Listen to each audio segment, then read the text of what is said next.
Hello दोस्तों, आप लोग कैसे हो। आइए गति और वेग के ऑब्जेक्टिव क्वेश्चन देखते हैं जो प्रीवियस ईयर क्वेश्चन पूछा गया है। बहुत इम्पोर्टेंट है। देखिए पहला क्वेश्चन दिया है, एक पिंड के वेग u से ऊर्ध्वाधर ऊपर फेंका जाता है। इसके ऊपर उठने की अधिकतम ऊंचाई h होगी। तो right answer u/u² 2g right answer भी होगा। अगला क्वेश्चन देखिए, किसी गतिमान पिंड के लिए विस्थापन तथा दूरी का आंशिक अनुपात क्या होता है। यह 1 के बराबर अथवा 1 से कम होता है। तो राइट आंसर डी हो जाएगा। अगला क्वेश्चन देखिए, मान लीजिए कोई लड़का 10 मीटर प्रति सेकंड की नियत चाल से चल रहे मेरी गो राउंड झूले पर सवारी करने का आनंद ले रहा है। इसे ज्ञात होता है कि वह लड़का एक त्वरित गति में है। तो राइट आंसर सी हो जाएगा। नेक्स्ट अगला क्वेश्चन देखिए, वेग और समय ग्राफ द्वारा घेरा गया क्षेत्रफल किस भौतिक राशि को निरूपित करता है जिसका मात्रक मीटर है। राइट आंसर भी हो जाएगा। अगला क्वेश्चन देखिए, दिए गए वेग और समय ग्राफ से यह निष्कर्ष निकाल सकते हैं कि पिंड ये वेग है और ये समय है। तो यह एक समान वेग से गतिमान है। देखिए एक समान वेग से गतिमान है। तो राइट आंसर ए हो जाएगा। अगला क्वेश्चन देखिए, 4AB, C तथा D किसी समतल सड़क पर गति कर रही है। इनके दूरी समय ग्राफ से दर्शाइए कि सही कथन। देखिए जो दूरी के पास रहेगा उसकी चाल अधिक रहेगी। इसकी चाल C की अधिक है। उसके बाद इस C से कम D है, D से कम A है और सबसे कम चाल B की है। तो देखते हैं कथन में क्या क्या दिया है।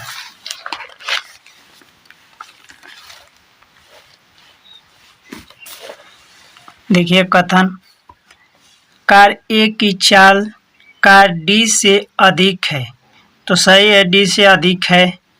और देखिए ये कार A की चाल कार D से अधिक है। तो यह तो गलत है। D से अधिक कहाँ है, कम ना है। तो कार B की सबसे धीमी है, ये सही होगा। राइट आंसर बी हो जाएगा। अगला क्वेश्चन देखिए, चित्र का कौन सा ग्राफ एक समान गति का सही निरूपण करता है। तो आपका राइट आंसर देखिए एक समान गति से यह जा रहा है। तो राइट आंसर ए हो जाएगा। राइट आंसर ए हो जाएगा। अगला क्वेश्चन देखिए, वेग समय ग्राफ की प्रवणता से प्राप्त होता है क्या। वेग समय ग्राफ से वेग और बटा में समय रहता है तो यह त्वरण निकाला जाता है। तो राइट आंसर सी हो जाएगा। अगला क्वेश्चन देखिए, नीचे दिए गए प्रकरणों में से किसमें चली गई दूरी के विस्थापन के परिमाण के समान होता है। तो राइट आंसर ए हो जाएगा। यदि कार सीधी सड़क पर गमन कर रही है तो राइट आंसर ए हो जाएगा। अगला क्वेश्चन देखिए, एक सरल रेखीय पथ के अनुदिश त्वरित गति से गतिमान पिंड के लिए नीचे दिए गए कथनों में से कौन सा सही है। इसकी चाल परिवर्तित होती है, गलत होता है। अनुदिश त्वरित गति से कह रहा है, इसका वेग सदैव परिवर्तित रहता है, यह सदैव पृथ्वी से दूर होता है। तो राइट आंसर सी हो जाएगा। अगला क्वेश्चन देखिए, नकारात्मक त्वरण निम्न में से किसकी दिशा के विपरीत है। तो यह राइट आंसर वेग के विपरीत है। अगला क्वेश्चन देखिए, व्यवस्थित वस्तुओं की वे प्रवृत्ति जो उसे स्थिर या समतल समान से गतिमान रहने के लिए प्रवृत्ति करता है यह कहलाता है। तो यह जड़त्व तो कहलाता है। अगला क्वेश्चन देखिए, यदि किसी वस्तु द्वारा तय की गई दूरी शून्य है तो उसके विस्थापन कितना होगा। तो यह भी शून्य होगा। जब दूरी शून्य है तो विस्थापन भी शून्य होगा। नेक्स्ट अगला क्वेश्चन देखिए,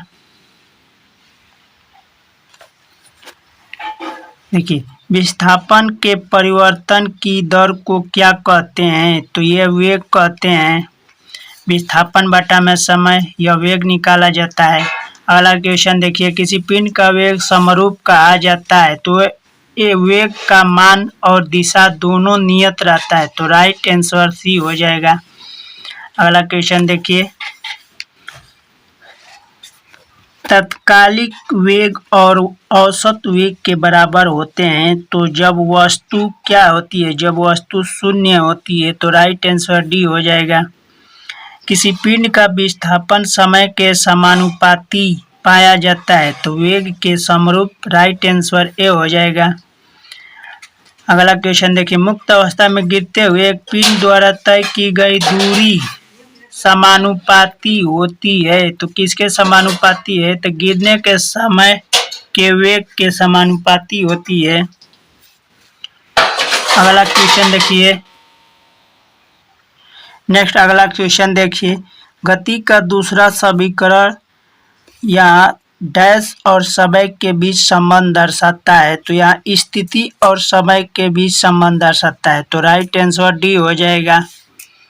अगला क्वेश्चन देखिए, निम्न में से कौन सी मात्रा चाल के साथ इसकी गति निर्दिष्ट करती है, तो वेग के समय निर्दिष्ट करती है।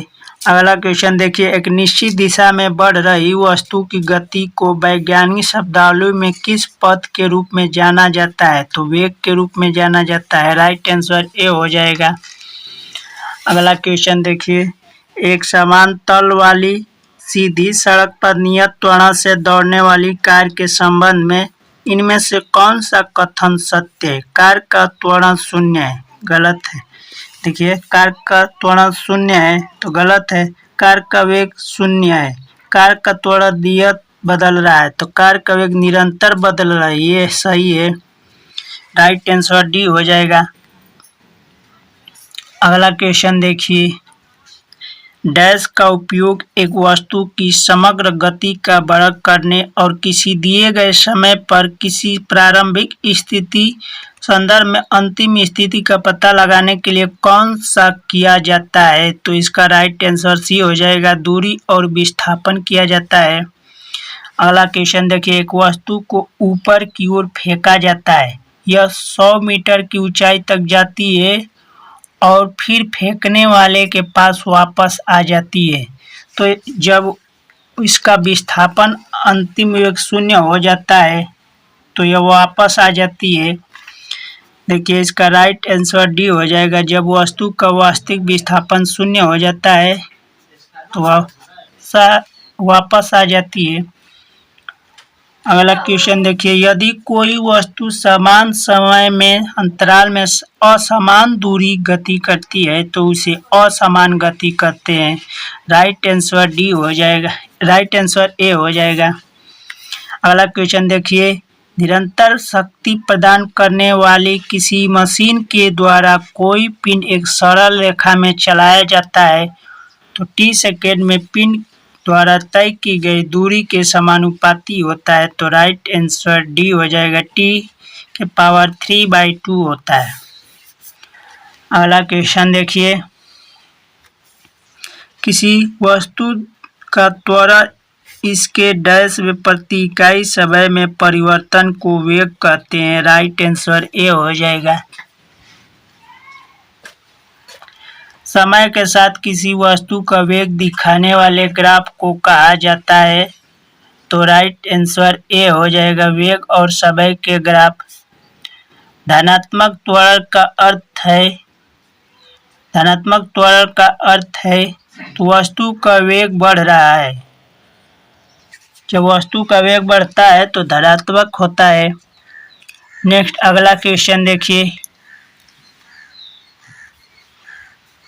गति का द्वितीय समीकरण है तो यस बराबर U T plus half A T square, यह पहला समीकरण होता है। भी बराबर यू प्लस ए टी और थर्ड वाला होता है यू भी स्क्वायर बराबर यू स्क्वायर प्लस 2as होता है।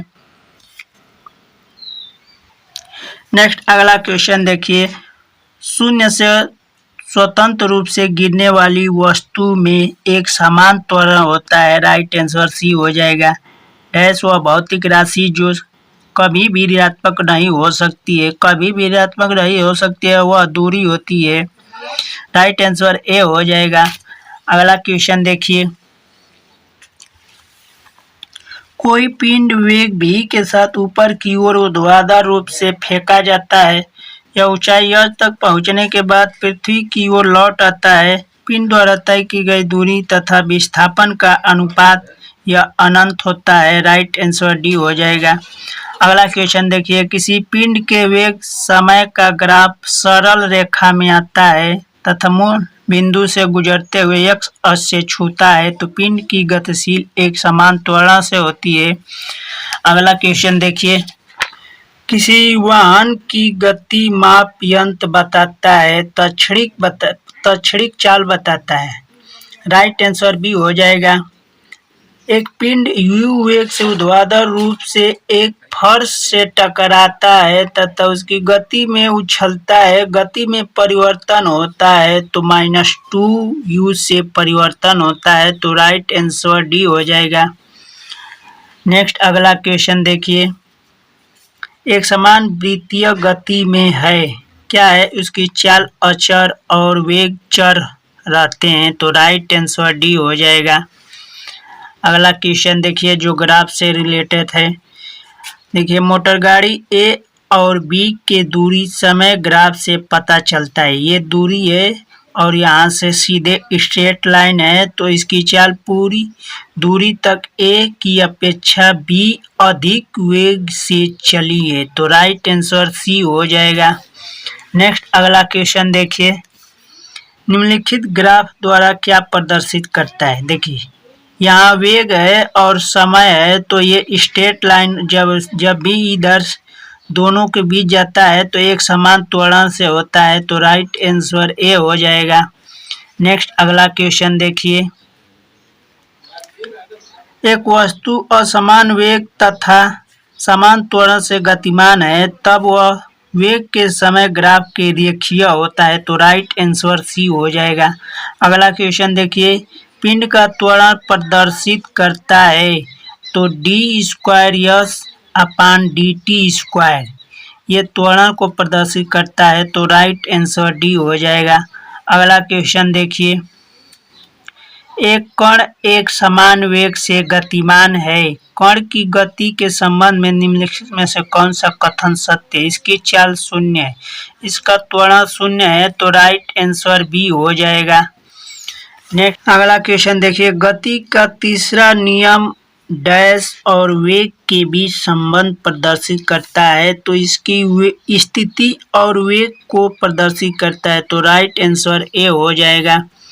अगला क्वेश्चन देखिए, समान त्रिज्या की एक लोहे की गेंद व लकड़ी के गेंद निर्वात में लकड़ी के गेंद के निर्वात तो यह ऊंचाई से गिराया जाता है तो दोनों पृथ्वी तक पहुंचने में लगा समय यह एक समान बिल्कुल एक समान होता है, लगभग समान नहीं, असमान नहीं, बिल्कुल समान होता है तो राइट आंसर बी हो जाएगा। नेक्स्ट अगला क्वेश्चन देखिए, गति को सर्वप्रथम किसने परिभाषित किया था? तो इसको सर्वप्रथम गैलीलियो ने परिभाषित किया था तो राइट आंसर ए हो जाएगा। अगला क्वेश्चन देखिए, गति का पहला समीकरण किसके बीच संबंध दर्शाता है? स्थिति और समय को प्रदर्शित करता है तो राइट आंसर ए हो जाएगा। अगला क्वेश्चन देखिए, गति के दूसरे समीकरण द्वारा किसके बीच संबंध दर्शाता है? तो यह वेग और समय को दर्शाता है तो यह स्थान और समय को दर्शाता है तो राइट आंसर ए बी हो जाएगा। अगला क्वेश्चन देखिए, एक कण स्थिर अवस्था में शुरू होने के बाद 20 सेकेंड के लिए स्थिर त्वरण का अनुभव करता है। यदि पहले 10 सेकेंड में x1 और शेष 10 सेकेंड में x2 दूरी तय करता है तो निम्नलिखित में से कौन सा सही है? तो राइट आंसर डी हो जाएगा, x2 = 3x1। अगर वीडियो पसंद आए तो वीडियो को लाइक और चैनल को सब्सक्राइब कीजिएगा। धन्यवाद दोस्तों।